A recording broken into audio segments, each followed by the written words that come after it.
Hello, I'm Bernard Hickey from interest.co.nz and welcome to an economic weather report brought to you in association with ASB.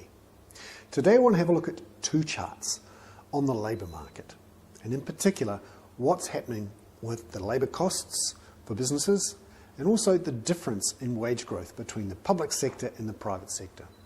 Firstly, the overall labour cost index.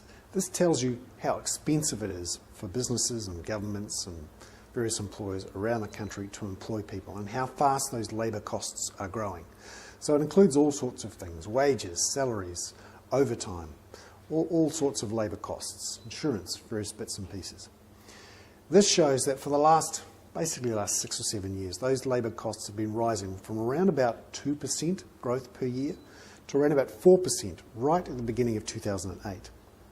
But now that we've got this recession, there's a lot of extra supply coming onto the market, a lot of excess capacity, and employers are not that keen to pay extra.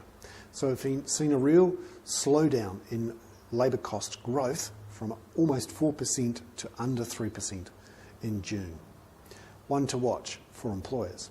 Secondly, and this is a scary thing really when you think about the structure of our economy, labour costs from the public sector, so bureaucrats, people in the health sector, education, police, all those sorts of things, looking at how their wages are growing compared to growth in the private sector. And this shows since 2003, from the labour cost index at least, that growth, that premium of the public sector over the private sector has been growing quite fast and continues to grow, even though the government has put a limit on many wage increases.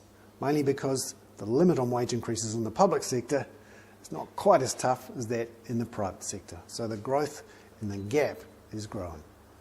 I'm Bernard Hickey. That was a special economic weather report brought to you in association with ASB.